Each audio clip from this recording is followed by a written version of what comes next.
So hello guys, welcome back to my channel. My channel name is Business Become Easy. In the previous video we are studying about the meaning of the business and the character sketch of the business. So today we are discussing about the difference between of the business, profession and employment. So let's get started. तो सबसे पहला word होता है nature. क्या है business का, profession का या एम्प्लॉयमेंट का। तो नेचर क्या होता है ये हम पहले ही पढ़ चुके हैं, तो मैं बिज़नेस को इतना डिटेल में अभी आपको खुद ही समझ में आने लग जाएगा इसमें है क्या। ठीक है, तो बिज़नेस का क्या होगा कि जो भी हम डिस्ट्रीब्यूट करेंगे गुड्स और services with the main aim of profit motive, तो उसको हम कहेंगे बिजनेस। क्योंकि without earning profit we can not be called a business, और वो बिजनेस में नहीं आता अगर जब हम प्रॉफिट नहीं अर्न करते। तो प्रोफेशन में क्या होता है कि हमें सर्विसेज देनी पड़ती हैं क्लाइंट्स को। प्रोफेशन में जैसे कि मेरा किसी पर्सन का ही प्रोफेशन ले लो कि ना डॉक्टर है, तो डॉक्टर है आगे काम देगा ही सही, ठीक है, या टीचर आगे काम देगा ही सही, या उसके ऊपर प्रिंसिपल है वो भी काम देगा ही सही, ठीक है ना। आगे बात आती है एम्प्लॉयमेंट की। एम्प्लॉयमेंट क्या आता है, it involve the personal services with the employees render under agreement. तो इसमें क्या होता है एग्रीमेंट होता है कि एक जो भी इसमें एग्रीमेंट होता है आगे ये काम देता है आगे पर्सनस को, ठीक है ना। तो इसको हम एम्प्लॉयमेंट कहते हैं, ये एक तरह का रोजगार कर देता है किसी एक पर्सन को, ठीक है। उसके बाद आता है qualification. No special qualification are required for starting a business. तो हमें कोई ज़्यादा क्वालिफिकेशन की ज़रूरत नहीं होती है बिज़नेस को स्टार्ट करने के लिए, और इसमें स्पेशलाइज्ड ट्रेनिंग और क्वालिफिकेशन की ज़रूरत होती है, और इसमें अपनी जॉब के ऊपर डिपेंड होता है कि हमें किस तरह की जॉब ली है, उस तरह से हमें क्वालिफिकेशन चाहिए होती है। जैसे अगर हमें अगर हमारी जॉब बहुत ज़्यादा अच्छी है तो हमें क्वालिफिकेशन भी अच्छी चाहिए होगी। अगर हमारी छोटी है या फिर मतलब कि ठीक ठाक है तो फिर हमें उतनी क्वालिफिकेशन की ज़रूरत नहीं होती है और बड़े बिजनेस के मुकाबले में, ठीक है। मोटिव, इसका मेन मोटिव होता है प्रॉफिट अर्न करना। इसका मेन मोटिव यही होता है कि वो प्रॉफिट तो अर्न करे लेकिन वो सर्विसेज भी दे आगे को। और एक एम्प्लॉय का जो मेन एम्प्लॉयर का मेन मोटिव यही होता है कि वो सैलरी कमाए और वेजेस कमाए, ठीक है।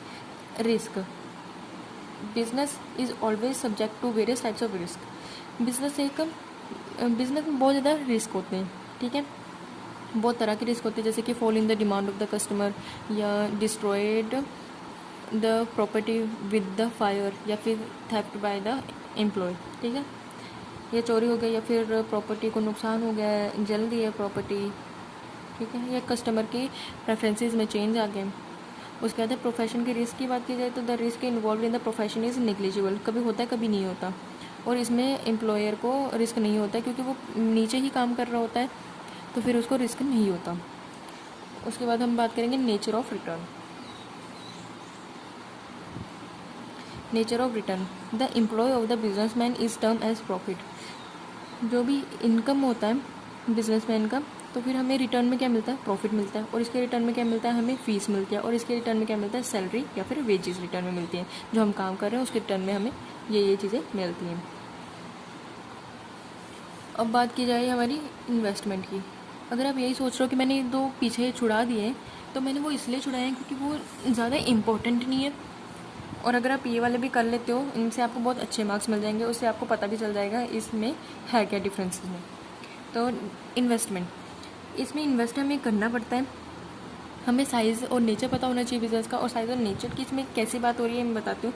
अगर बिज़नेस बड़ा है तो आपको ज़्यादा प्रॉफिट मतलब कि ज़्यादा इन्वेस्टमेंट करने की ज़रूरत पड़ेगी, ठीक है। अगर छोटा है तो हमें छोटा मतलब कि कम इन्वेस्टमेंट करने की ज़रूरत पड़ेगी।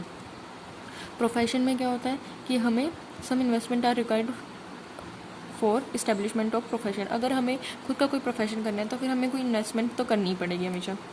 एम्प्लॉयमेंट में कोई हमें कैपिटल इन्वेस्ट करने की ज़रूरत पड़ती नहीं है क्योंकि वो अंडर काम करता है, मैंने पहले भी बताया मुझे। Personal skill, there is no need of personal skill for the businessman because he can hire the services और द एक्सपर्ट। तो बिजनेसमैन को कोई भी पर्सनल स्किल की ज़रूरत नहीं होती है क्योंकि वो हायर करता है सर्विसेज जैसे कि एक्सपर्ट्स लेता है। और इन प्रोफेशन में in case of profession personal skill is required to perform the professional obligations. तो जो प्रोफेशन की बात की जाए, जो पर्सनल स्किल है रिक्वायर्ड होते हैं परफॉर्म करने के लिए। अगर हमें कोई भी काम है उसके लिए हमें प्रोफेशनल की ज़रूरत तो होती है, वो इसीलिए प्रोफेशन के लिए पर्सनल स्किल की ज़रूरत होती है।